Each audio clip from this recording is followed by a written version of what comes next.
Tonight's theme here at the RNC is Make America Safe Again, but hanging over all of this is the assassination attempt on former President Trump, reminding all of us of a problem this country has faced since its founding, political violence. It certainly wasn't the first time we've seen it. Presidents have been killed and wounded, including Teddy Roosevelt, who survived an assassination attempt just blocks away from here in Milwaukee back in 1912. And then there's January 6th, a day federal prosecutors argue was likely the largest single-day assault ever on U.S. law enforcement. This election, we've seen a culmination of years of work by some to rewrite the history of the Capitol attack. ABC's Jay O'Brien spent months investigating that, interviewing former January 6th defendants, some of whom are still in prison, and has this report. For those detained, Dennis Adams, Justin Adams, Tommy Allen, Chris Albert, Joshua Atwood, Francis Azari. We came to this vigil in the shadow of the barbed wire and brick of the Washington, D.C. jail to see this. Every night when the sun sets and the flags come out, the protesters here sing the national anthem unlike you've ever heard it before. Joined on the phone from inmates inside that very same jail who face charges for their role in the January 6th attack on the U.S. Capitol. A day of violence, an attempt to stop the peaceful transfer of power that's now become a cornerstone of former President Donald Trump's re-election campaign. Trump even plays a recording of that jailhouse rendition of the national anthem to kick off his rallies and occasionally salutes. He's promised pardons for January 6th defendants and said this. From the hostages, and that's what they are, is hostages. Thank God Jan 6 started because now our eyes are open. That is what Nicole Reffin thinks. I truly believe my husband is at this point. You know, he is a hostage. He's done his time. That's Nicole's husband, Guy, seen in the blue jacket in this video used as evidence by the Department of Justice. He was sentenced to 7 years in prison. Well, you know, yes, of course. People had every right to be there that day. Over months of reporting, we've met several January 6th defendants and their families whose feelings about the Capitol attack echo Trump's. Coal country and Trump country are one and the same. We're on the back roads of West Virginia to meet one of them. So this place is really not. He's the man giving us this tour, and he served federal prison time for his role in January 6th. All right. He's Derek Evans, a former member of the West Virginia House of Delegates. You guys wouldn't be here talking to me right now if January 6th hadn't happened. Trump! Trump! Evans was convicted of trespassing at the Capitol and trying to obstruct the certification of the 2020 election. Stop the steal! Stop the steal! We're going in! We're going in! In court, prosecutors used this live stream video Evans shot as evidence. Derek Evans is in the Capitol! Evans issued an apology for his actions on January 6th Let's go! and resigned from the state legislature, which he now says he regrets. The federal agent said in your interview with the FBI, you expressed, quote, great shame. Well, I don't know about shame. They said you were apologetic, that you expressed remorse. Yeah. Do you have remorse? Depends on in which way you're meaning that by. Do I regret what my family was forced to go through because of my actions?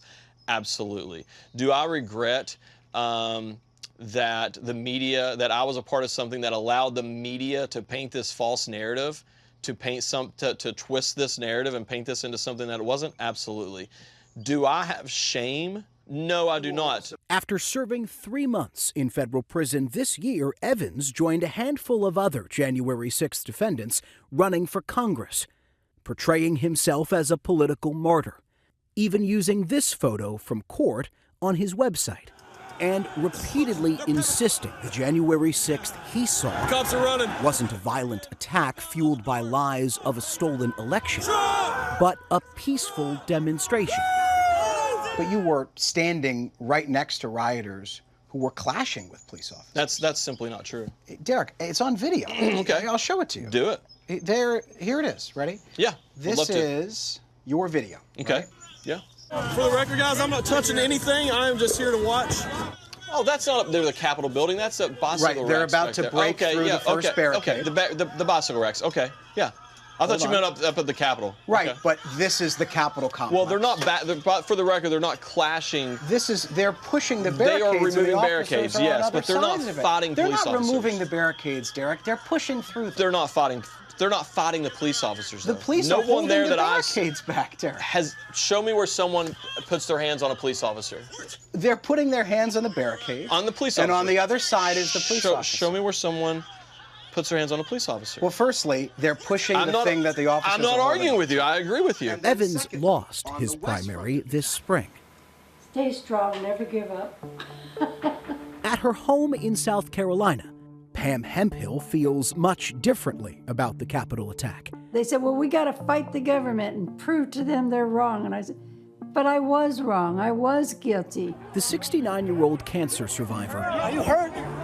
Now, can I go sit down? No. shot this video inside the Capitol that day. She was sentenced to 2 months in prison for her actions on January 6th. She still has the letters Trump supporters wrote to her while she was behind bars. But Hemphill calls any claim that she was a political prisoner an insult. That's what gaslighting is. It makes you feel like you're nuts. Oh, Pam, we had the right to be in there that day. It's our house. That's all delusional. The same day we planned to interview Hemphill, minutes before our cameras started to roll, we got an unexpected phone call.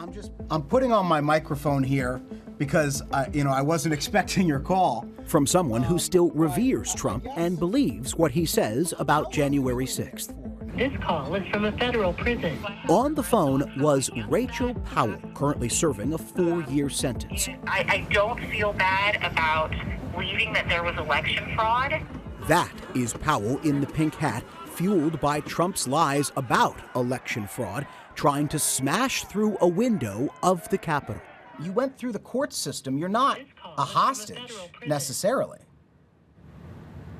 Yeah, I do feel like a hostage. I can't believe that this is happening. I mean, any other protester there's been some protesters that have done some terrible, horrible things, and they've gotten slaps on the wrist or they've gotten fines. But that doesn't necessarily forgive, hurting a police officer, right? Well, none of us in here hurt police officers or there with that intention. The Department of Justice says more than 140 police officers were injured that day. We wondered what Derek Evans thought. Do I think that anyone should be fighting police officers? No, I do not. I think it's wrong to do that. The police officers are the ones that really started the whole violence over there. Oh, come on, nothing. There are people who were not supposed to be there who broke through the perimeter, and the police officers responded. Come on. If you want to believe that these police officers did no wrong for the first time in history, that's fine. I think it's interesting that you're taking somewhat of an anti-police stance. Well, when I sort of am, absolutely. Multiple accused January 6th rioters have put forward defenses claiming they were incited to violence by police. None have been successful in court. According to the Department of Justice, more than 1,400 people have been charged in connection with January 6th. It's misinformation about that day that concerns John Cohen, an ABC News contributor who handled counterterrorism for the Department of Homeland Security in the months after the Capitol attack. When you have mainstream figures in politics or the media mimicking the same narratives we're seeing on terrorist or violent extremist forums, then that creates the perfect storm for violence. You have to go home now. Trump waited nearly 3 hours that day to tell the mob to go home. Pam Hemphill told us she'll never vote for him again. He started off with fear. They're coming after me, but they're really coming after you.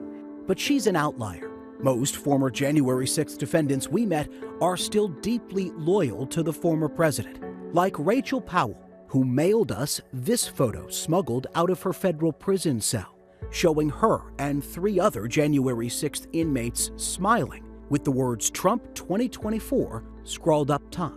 He's going to pardon us, and that's really encouraging. It gives like a little glimmer of hope. Do you think it's a symptom of the way we're going to handle political disagreements in the future?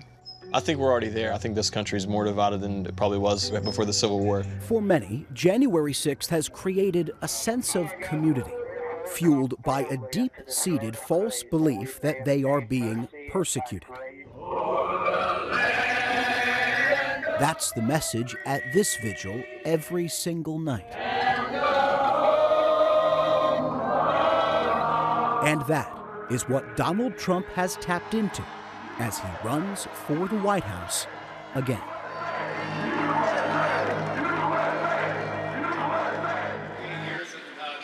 Our thanks to Jay O'Brien for that report.